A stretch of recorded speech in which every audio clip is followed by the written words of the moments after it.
Hello students, welcome to our channel scholarly minds. So आज हम deal करने वाले हैं BHIC 113 हिस्ट्री ऑफ इंडिया। इसके आज हम कुछ इंपॉर्टेंट क्वेश्चंस डील करेंगे जो आपके एग्जामिनेशन में, जून एग्जामिनेशन में काफ़ी इंपॉर्टेंट हो सकते हैं। तो आप ये वीडियो ज़रूर पूरा देखिएगा, ठीक है। अगर ये वीडियो पसंद आता है तो प्लीज़ लाइक कीजिएगा एंड सब्सक्राइब भी कर लेना, ओके। सो स्टार्ट करने के पहले मैं आपसे दो इम्पॉर्टेंट बात कहना चाहूँगी। फर्स्ट कि आप हमारा व्हाट्सएप एंड टेलीग्राम ग्रुप भी ज्वाइन कर सकते हैं जहाँ आपको रेगुलर क्लास अपडेट्स मिलते रहेंगे।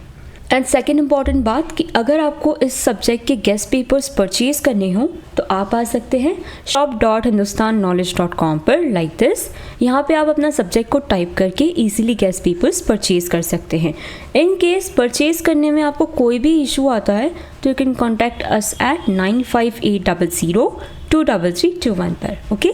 सो let's start with our first question. Critically examine the civil disobedience movement of 1930 to 31.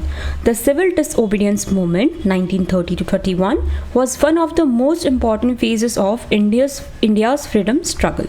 It was launched by Mahatma Gandhi to challenge British rule through peaceful disobedience of unjust laws. The movement aimed to achieve Purna Swaraj, complete independence and involved people from different sections of the society. सबसे पहले हम समझते हैं कि civil disobedience क्या है, ठीक है।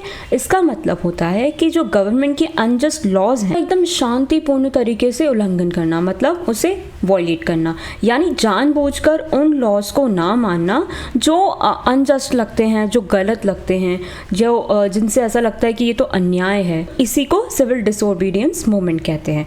इस मूवमेंट को महात्मा गांधी जी ने 1930 में ब्रिटिश गवर्नमेंट के अगेंस्ट शुरू किया था। इसका पर्पस सिर्फ किसी एक लॉ के अगेंस्ट नहीं था बल्कि ब्रिटिश रूल को चैलेंज करना और कंप्लीट इंडिपेंडेंस हासिल करना था। इस मूवमेंट में सोसाइटी के लगभग हर सेक्शन के लोगों ने पार्टिसिपेट किया था। Let's move on further background. In 1929, the Indian National Congress declared complete independence as its goal.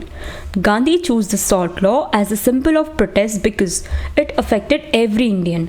On 12th March 1930, he started the famous SALT march from Sabarmati Ashram to Dandi, where he met the SALT by breaking the British law.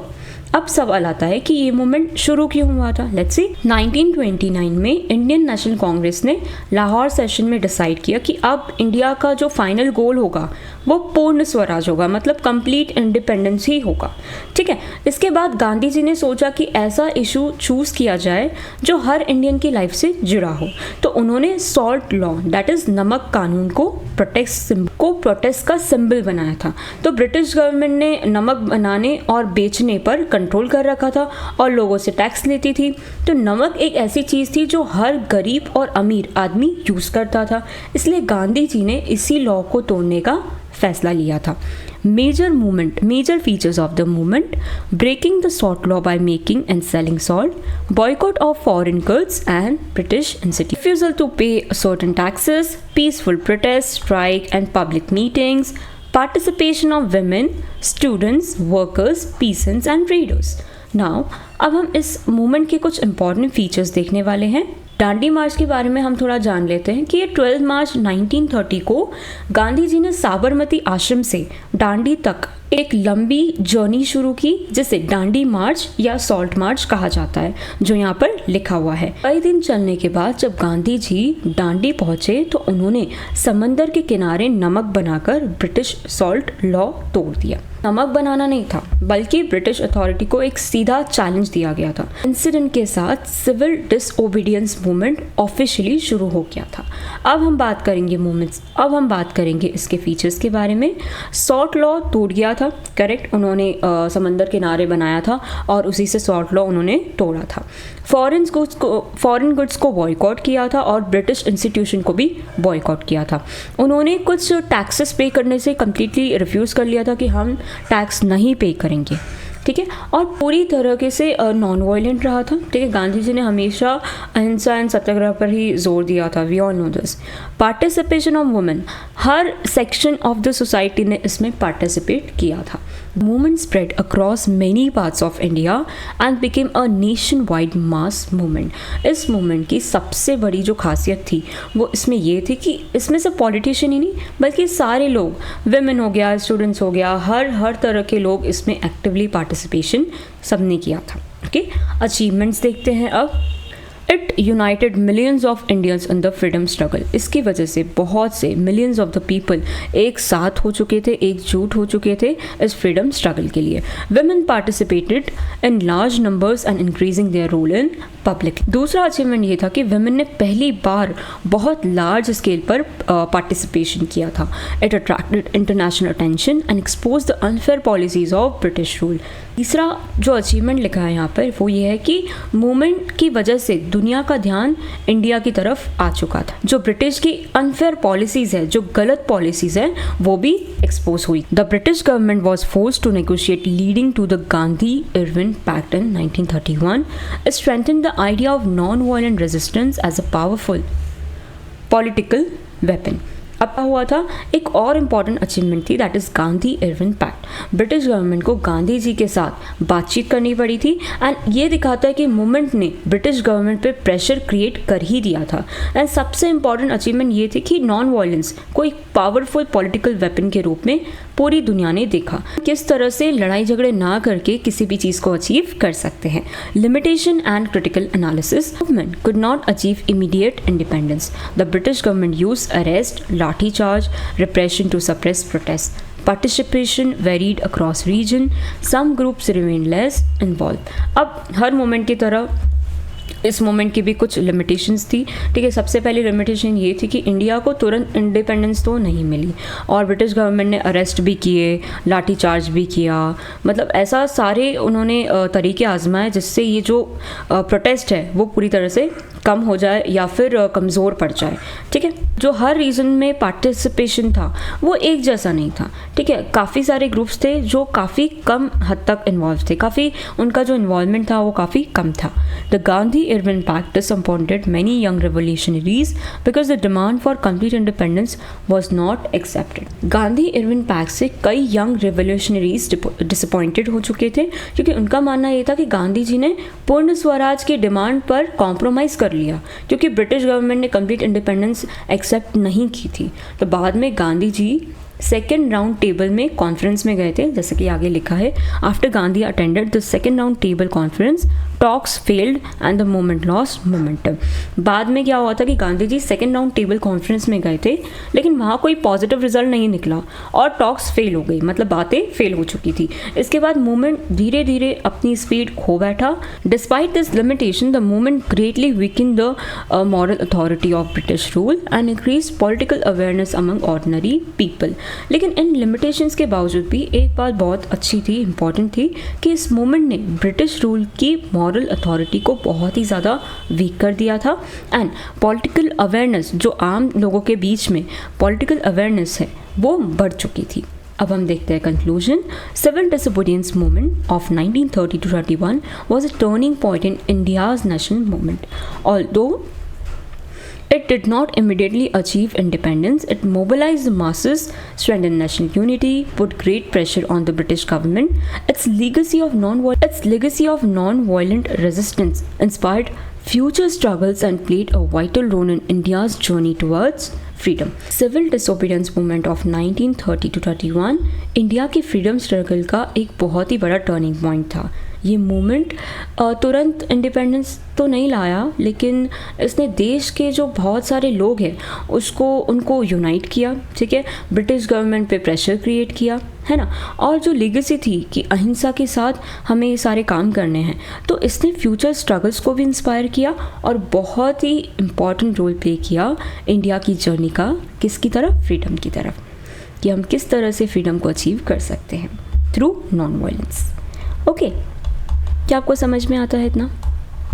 Discuss the formation of Congress Socialist Party. What was its impact on national movement? Let's see. The Congress Socialist Party (CSP) was formed in 1934 as socialist group within the Indian National Congress. Its main aim was to promote socialist ideas and work for the rights of the workers and peasants while supporting the freedom struggle against the British rule. Congress socialist party, जिसे हम short में CSP भी कहते हैं, ये 1934 में बनी थी। सोशलिस्ट का मतलब क्या है? एक ऐसा सिस्टम जहाँ सभी लोगों को इक्वल राइट्स मिलते हैं, गरीब और अमीर के बीच का जो गैप है वो कम होता है और वर्कर्स एंड फार्मर्स के राइट्स की प्रोटेक्शन होती है। ठीक है, इतना समझ आता है? यहाँ पे यही लिखा है। Formation of Congress socialist party. The CSP was established in Patna in May 1934 by a group of young leaders who believed that political freedom should be accompanied by social and economic party बनी है, Congress CSP बनी है। इसका जो main objective था वो British rule से आज़ादी पाना नहीं था, बल्कि आज़ादी के बाद एक ऐसा इंडिया बनाना था जहाँ सोशल एंड इकोनॉमिक इक्वालिटी हो। CSP कब बना था? पटना में बना था 1934 मई में। ये यंग लीडर्स का ग्रुप था जो ये चाहते थे कि पॉलिटिकल फ्रीडम है उसे सोशल एंड इकोनॉमिक इक्वालिटी के साथ अकम्पनीड कर दिया जाए, मतलब जोड़ दिया जाए। इम्पॉर्टेंट लीडर्स कौन कौन थे? Jayaprakash Narayan, Acharya Narendra Dev, Ram Manohar Lohia and Yusuf Meherally. Okay, let's move on further. ये जो लीडर्स हैं, अगर आप हो सके तो कोई भी 3 लीडर्स के नाम आप ज़रूर याद कीजिएगा कि अगर आपके एग्जाम में ये आता है तो आप ये नाम मेंशन कर सकें। Okay, this leaders wanted to remove poverty, unemployment, exploitation by landlords and capitalist. ये जो लीडर्स थे वो चाहते थे कि पॉवर्टी पूरी तरह से ख़त्म हो जाए, सोसाइटी से इसे पूरी तरह से हटा ही दिया जाए, जो अनएम्प्लॉयमेंट की प्रॉब्लम्स है वो भी ख़त्म हो जाए, जो लैंडलॉर्ड एंड कैपिटलिस्ट का एक्सप्लॉयटेशन होता है लोगों के साथ वो भी पूरी तरह से हटा दिया जाए। They believe that independence would be meaningful only if common people also receive economic justice. इनका मानना ये था कि इंडिपेंडेंस तभी एक मीनिंगफुल बनेगी जब कॉमन पीपल को इकोनॉमिक जस्टिस मिल पाएगा। फॉर एग्जाम्पल कि अगर हमारा देश इंडिपेंडेंट हो भी जाता है लेकिन पॉवर्टी भी है, अनएम्प्लॉयमेंट भी है, एक्सप्लॉयटेशन भी हो रहा है लोगों के साथ, तो ये सारी चीज़ें तो गलत है। कॉमन लोगों के साथ तो मतलब उनके लिए तो कोई चेंज हुआ ही नहीं है। तो ये जो लीडर्स थे उनका ये मानना था कि सिर्फ पॉलिटिकल इंडिपेंडेंस काफ़ी नहीं है, ये चीज़ें भी हमारी सोसाइटी से पूरी तरह से हटा देनी चाहिए। Okay, instead of living the Congress they chose to work within it and influence its policies in a socialist direction. तो उन्होंने, ये जो लीडर्स हैं, इन लोगों ने ये डिसाइड किया था कि वो कांग्रेस के अंदर रहकर ही उनकी जो पॉलिसीज़ हैं उसको सोशलिस्ट डायरेक्शन देने की कोशिश करेंगे। उनका जो एम था वो कांग्रेस को तोड़ना नहीं था, बल्कि उनकी जो सोच है उसको और ज़्यादा सोशल जस्टिस की तरफ ले जाना था। क्या आप इतना समझ पा रहे हैं कि ये सोसाइटी की जो गलत चीज़ें हैं उन्हें पूरी तरह से ख़त्म कर देना चाहते थे ताकि जो कॉमन लोग हैं वो अपनी लाइफ अच्छे से लीड कर सकें, उनके लिए भी जो उनकी लाइफ है वो थोड़ी ईजी हो सके, क्वालिटी मिल सके और उन इकोनॉमिक जस्टिस लाया जा सके। Objectives of Congress socialist party: to achieve complete independence from British rule, to establish socialist society based on equality and justice. Let's see, अब हम देखते हैं कि इसके क्या ऑब्जेक्टिव्स थे। सबसे पहला ऑब्जेक्टिव ये था कि ब्रिटिश रूल से कंप्लीट इंडिपेंडेंस हासिल करना है हमें। दूसरा ऑब्जेक्टिव ये था कि इंडिया में सोशलिस्ट सोसाइटी इस्टेब्लिश करना है जहाँ इक्वालिटी भी हो और जस्टिस भी हो। To protect the interest of workers, peasants and poor people, to oppose economic exploitation and social inequality. तीसरा ऑब्जेक्टिव ये था कि वर्कर्स, फार्मर्स, पुअर पीपल के इंटरेस्ट की प्रोटेक्शन करना। फोर्थ ऑब्जेक्टिव ये था कि इकोनॉमिक एक्सप्लॉयटेशन और सोशल इनइक्वालिटी का विरोध करना, मतलब उसके अपोज जाना, ये सारी चीज़ें नहीं होनी चाहिए। To strengthen mass participation in the freedom movement. और फिफ्थ ऑब्जेक्टिव ये था कि फ्रीडम मूवमेंट में आम लोगों की जो पार्टिसिपेशन है उसे और ज़्यादा स्ट्रॉन्ग बनाना। ठीक है, let's move on further. Impact of national movement: increased mass participation. अब जो नेशनल मूवमेंट था इसका क्या इम्पैक्ट रहा? Let's see. Mass participation increase हुआ। The CSP encourage workers, farmers, students to actively participate in the freedom struggle, making the national movement and more popular among ordinary people. CSP ने workers, farmers और students को freedom struggle में actively participate करने के लिए encourage किया था। पहले फ्रीडम मूवमेंट में मेनली एजुकेटेड और पॉलिटिकल लीडर्स का ही ज़्यादा रोल हुआ करता था, लेकिन CSP की वजह से अब ऑर्डिनरी लोग भी मूवमेंट का एक इम्पॉर्टेंट हिस्सा बन गए थे। इससे जो नेशनल मूवमेंट था वो और ज़्यादा स्ट्रॉन्ग और पॉपुलर हो चुका था। spread of socialist ideas. It introduced socialist principles such as equality, land reform, workers' right into Indian politics. These ideas later influenced many government policies after independence.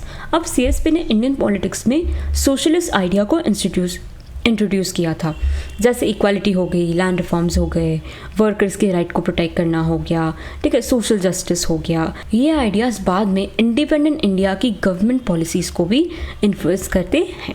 यानी CSP का इनफैक्ट सिर्फ freedom struggle तक limited नहीं था, बल्कि independent India की policies पर भी पड़ा। आज भी हम ये देखते हैं कि सबको हमारा जो कॉन्स्टिट्यूशन है उसमें भी इक्वालिटी प्रमोट की जाती है, वर्कर्स के राइट्स को प्रमोट किया जाता है, लैंड रिफॉर्म्स भी है कि कोई भी लैंडलॉर्ड किसी भी टेनेंट को या किसी भी फार्मर को एक्सप्लॉइट नहीं कर सकता। Strengthen the freedom struggle. The CSP played an important role in organizing protests and underground activities during Quit India movement, keeping the struggle alive when many senior leaders were imprisoned. अब third point आता है strengthen the freedom struggle.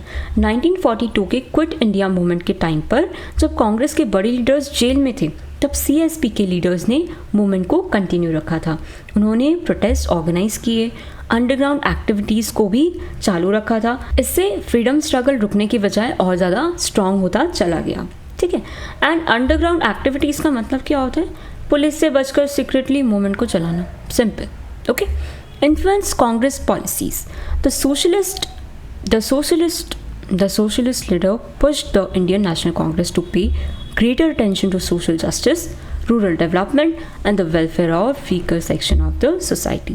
CSP के leaders ने कांग्रेस को सिर्फ political freedom पर focus करने के बजाय सोशल जस्टिस, रूरल डेवलपमेंट है ना, और जो वीकर सेक्शन है उनके वेलफेयर पे, इन चीज़ों पे अपना ध्यान देने के लिए मोटिवेट किया था।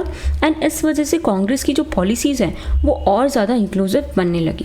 अगर आप इन लोगों के बारे में ज़्यादा सोचेंगे, जो वीकर सेक्शन है, तो आपको उनका जो सपोर्ट है वो बराबर मिलेगा, और इसकी वजह से आप जो भी काम कर रहे हैं उसमें सक्सेस मिलना तो 100% पॉसिबल ही है। इसीलिए इन लोगों ने क्या किया कि इंडियन नेशनल कांग्रेस को सोशलिस्ट लीडर्स ने पुश किया कि आप इन लोगों के बारे में सोचिए, इनके राइट्स के बारे में सोचिए, ताकि हमें इनका सपोर्ट भी मिलेगा और जो हमारा एम है वो पूरा हो जाएगा। Conclusion. The Congress Socialist Party played a significant role in India's freedom movement by combining the demand for political independence with the goal of social and economic equality. Though it remained a group within the Congress, its ideas deeply influenced the national movement and helped shape the vision of a more just and democratic India after independence. यहाँ पे क्या कहा जा रहा है कि इसका जो ऑब्जेक्टिव था कांग्रेस सोशलिस्ट पार्टी का, सिर्फ ब्रिटिश रूल से फ्रीडम पाना नहीं था, बल्कि एक ऐसा इंडिया बनाना था जहाँ पर सोशल एंड इकोनॉमिक इक्वालिटी हो।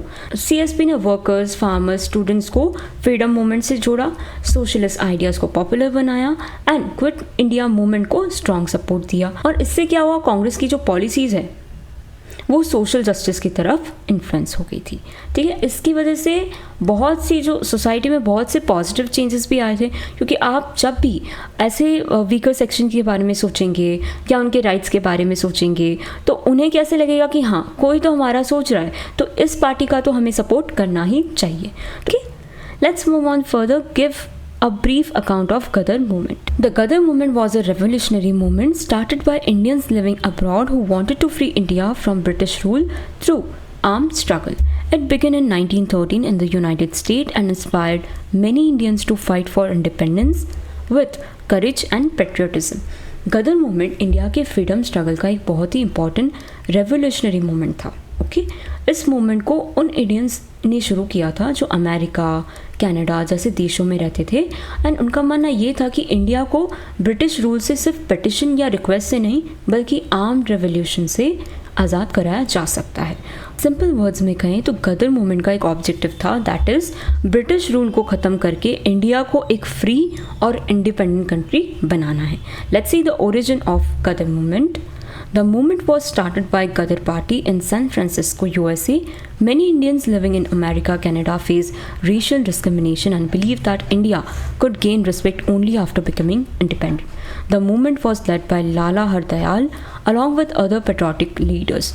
They published a newspaper called Ghadar, which encouraged Indians to rise against British rule. अब इस मूवमेंट की जो शुरुआत है वो 1930 में सैन फ्रांसिस्को में हुई थी। उस समय बहुत सारे इंडियंस अमेरिका और कनाडा में रहते थे जो डिस्क्रिमिनेशन फेस कर रहे थे एंड उनका मानना ये था कि इंडिया को रिस्पेक्ट तभी मिल सकती है जब वो इंडिपेंडेंट हो जाए। ये मूवमेंट लाला हरदयाल ने लीड किया था, मतलब लीड किया था, और साथ में कुछ पेट्रियोटिक लीडर्स भी थे, इनके साथ और भी कुछ लीडर्स थे। तो इन्होंने एक न्यूज़पेपर पब्लिश किया था जिसका नाम है गदर, और इसी न्यूज़पेपर ने इंडियंस को इनकरेज किया कि आप ब्रिटिश रूल के अगेंस्ट खड़े होइए। इसके जो मेन ऑब्जेक्टिव्स थे वो क्या थे? To end British rule in India. इसका जो सबसे पहला एम था वो ब्रिटिश रूल को पूरी तरह से ख़त्म करना था। To unite Indians living in different countries, जितने भी भारतीय रह रहे हैं अलग अलग कंट्रीज़ में, उनको यूनाइट करना था। सोल्जर्स एंड कॉमन पीपल को इंस्पायर किया कि हमें ब्रिटिश के अगेंस्ट अब खड़ा होना ही पड़ेगा।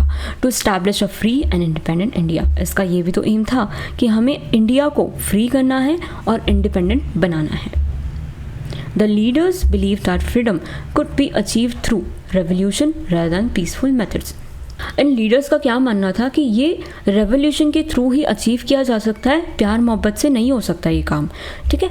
Activities of the movement. When the World War I started in 1914, Ghadar leaders thought Britain had become weak. They appealed to Indians abroad to return to India and start a armed revolt. जब first world war 1914 में शुरू हुआ था तब गदर leaders को लगा कि Britain war में बिजी है और उनकी जो पावर है वो काफ़ी कमज़ोर हो गई है। तो उन्होंने दुनिया भर में रहने वाले इंडियन से अपील की कि वो इंडिया वापस आए और ब्रिटिश गवर्नमेंट के खिलाफ आर्म्ड रिवॉल्ट शुरू करें। Thousands of Indians came back, carried revolutionary ideas. They tried to organize rebellions, especially among Indian soldiers. However, British government received a secret information about their plan and arrested many revolutionaries before the revolt could succeed. अब क्या होता है कि हज़ारों Indians India वापस भी आए, वो अपने साथ रिवॉल्यूशनरी आइडियाज़ भी लेकर आए थे।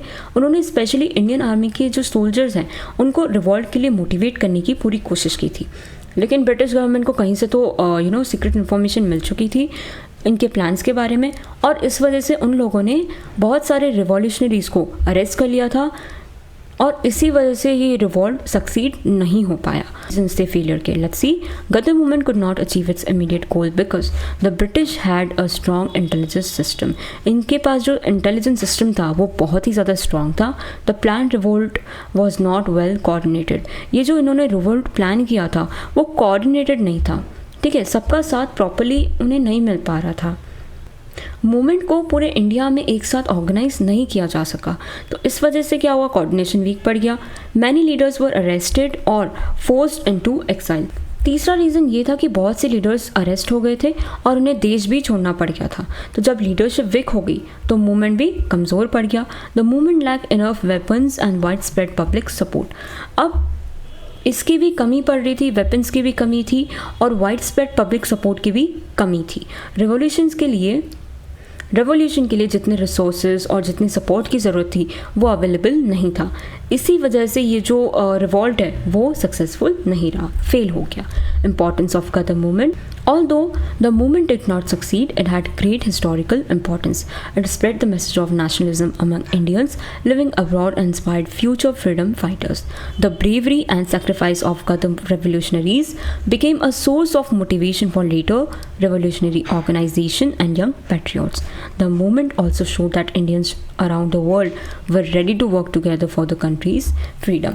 अब इस गदर मूवमेंट का क्या इंपॉर्टेंस रहा, क्यों, मतलब इसने क्या अपना इम्पैक्ट छोड़ा, लेट्स सी। सबसे पहला कंट्रीब्यूशन ये था कि गदर मूवमेंट ने जो फॉरेन में रह रहे हैं, जो अब्रॉड रह रहे हैं, तो वहाँ रहने वाले इंडियंस में भी नेशनलिज्म की फीलिंग को स्ट्रॉन्ग कर दिया था।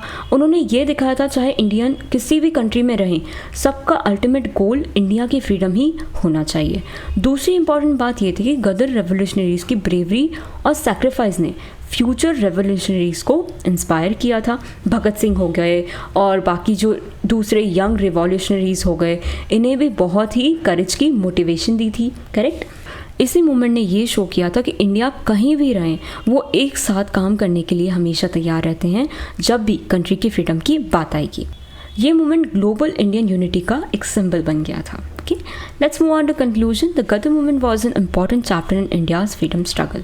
It reflected the determination, unity, courage of Indians who dreamed of an independent nation. Even though it failed militarily, ये military के basis पे fail हो गया था, but it strengthened the spirit of nationalism and contributed significantly to the long fight against British rule. अब गदर movement India's freedom struggle का एक बहुत ही इंपॉर्टेंट चैप्टर रहा है। इस मूवमेंट के जो ऑब्जेक्टिव थे वो ब्रिटिश रूल को आर्म रेवोल्यूशन के थ्रू ख़त्म करना था। हालांकि British repression, weak coordination and lack of resources की वजह से ये मूवमेंट अपने इमीडिएट गोल में सक्सेसफुल नहीं हो सका, लेकिन इसने नेशनलिज्म की स्पिरिट को और ज़्यादा मजबूत किया। जो बाहर रह रहे हैं इंडियंस हैं उनको फ्रीडम स्ट्रगल से जोड़ा और फ्यूचर रेवोल्यूशनरीज को भी इंस्पायर किया था। इसी वजह से गदर मूवमेंट को इंडिया की आज़ादी का एक bold, courageous and inspirational movement माना जाता है, क्योंकि इसी की वजह से हमारे देश में यूनिटी और ज़्यादा इंक्रीज हो गई थी। Give a brief account of quit India movement. Let's see. The Quit India movement was one of the most important movements in India's struggle for independence. It was started by Mahatma Gandhi on 8 August 1942 during the meeting of All India Congress Committee in Mumbai. The main aim of the movement was to force the British government to leave India immediately. Quit India movement India के freedom struggle का सबसे important movement माना जाता है। ये महात्मा गांधी जी ने शुरू किया था 8 अगस्त 1942 को। मूवमेंट को महात्मा गांधी जी ने स्टार्ट किया था 8 अगस्त 1942 में। ठीक है, किस मीटिंग के दौरान? ऑल इंडिया कांग्रेस कमेटी की मीटिंग के दौरान ये हुई थी मुंबई में। इसका जो मेन एम था वो ब्रिटिश गवर्नमेंट को फोर्सफुल यहाँ से निकालना था कि अब आप इंडिया को हाथों हाथ छोड़ो, अब भी छोड़ो। Okay, let's see the background of this movement. During the Second World War, the British government involved India in the war without consulting Indian leaders. The failure of the crisp mission to satisfy Indians' demand for self-rule increased public anger. As a result, the Indian National Congress decided to launch a mass movement demanding complete independence. इस time पे second world war चल रहा था। British government ने India को भी इस war में शामिल कर लिया, लेकिन उन्होंने इंडियन लीडर्स से कोई परमिशन नहीं ली और इसी से इंडियंस को बहुत ही ज़्यादा गुस्सा आया, बहुत नाराज़ हो गए।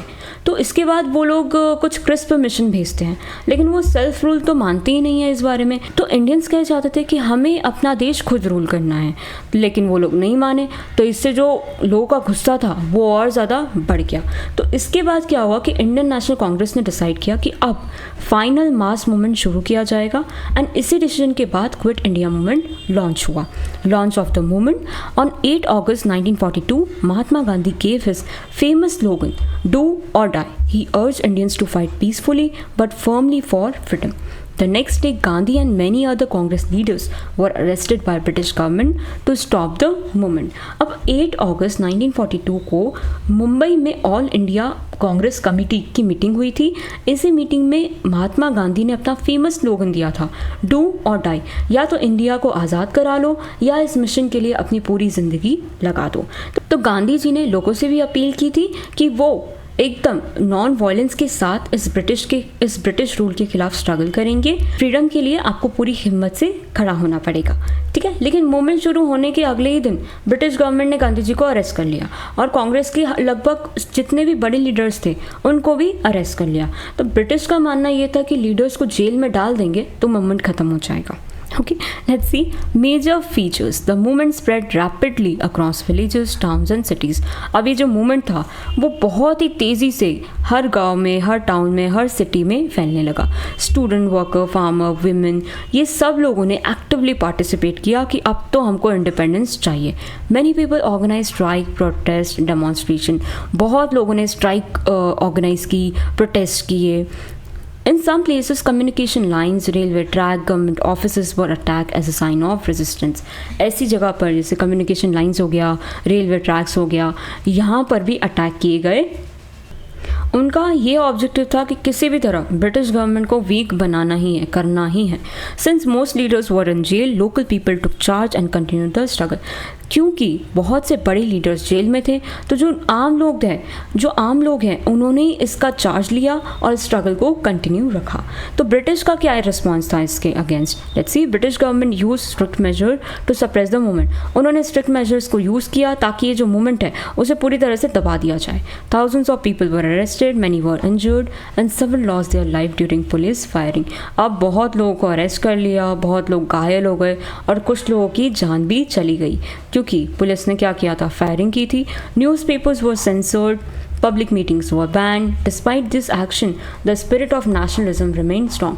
इतना कुछ होने के बाद भी जो नेशनलिज्म की स्पिरिट थी वो अभी भी स्ट्रॉन्ग थी, ठीक है, क्योंकि उन्होंने हर पॉसिबल कोशिश की कि इस ये मूवमेंट फिर से फेल हो जाए, ठीक है, उन्होंने हर पॉसिबल कोशिश की थी। The importance of quit India movement, let's see इसका इम्पॉर्टेंस क्या है। सबसे पहले कॉन्ट्रीब्यूशन ये था कि इस मूवमेंट ने लाखों इंडियंस को एक साथ फिर से यूनाइट कर दिया था। The quit India movement united million of Indians in the fight against British rule. It showed that people were no longer willing to accept foreign domination. अब इससे ये शो हो रहा था कि अब इंडियंस को भी किसी का डोमिनेशन अब पसंद नहीं है, अब तुम लोग जाओ यहाँ से, correct. Although the movement did not achieve immediate independence, it greatly weekend British authority and convinced them that they could not rule India much longer. अब इस मूवमेंट से उन्हें इमीडिएट इंडिपेंडेंस तो नहीं मिली, लेकिन ब्रिटिश अथॉरिटी को अब समझ आ गया था कि भाई यहाँ पे अब हमारा जो रूल है वो अब ज़्यादा वक्त तक नहीं चल सकता, ठीक है, पॉसिबल ही नहीं है, हमें मतलब जो इंडियंस को संभालना है वो बहुत डिफिकल्ट उनके लिए हो चुका था। Conclusion, the quit India movement was a turning point in India's freedom struggle and inspired people from all the section of society to work together for independence. The courage, sacrifice, determination shown during this movement played a major role in achieving India's freedom in 1947, making it one of the most significant chapters in the Indian history. अब quit India movement 1942 India के freedom struggle का एक turning point था, ठीक है, और इसकी वजह से हर सेक्शन के जो लोग थे, जैसे कि वेमेन हो गए और पीजेंट्स हो गए, फार्मर्स हो गए, सभी लोग एक साथ मिलकर इंडिपेंडेंस के लिए फाइट कर रहे थे। और इसी मूवमेंट ने काफ़ी इन लोगों को इंस्पायर भी किया था कि हमें लड़ना है और इन्हें कैसे भी करके बाहर करना है। और लोगों का जो करेज था, उनका जो सैक्रिफाइस था, उनका जो डिटर्मिनेशन था इस मूवमेंट के दौरान, इसने इंडिया के फ्रीडम को अचीव करने में बहुत बड़ा एक रोल प्ले किया है। और इसी वजह से ये इंडियन हिस्ट्री का एक बहुत इंपॉर्टेंट चैप्टर है। Okay, so that's all for today. Thank you so much.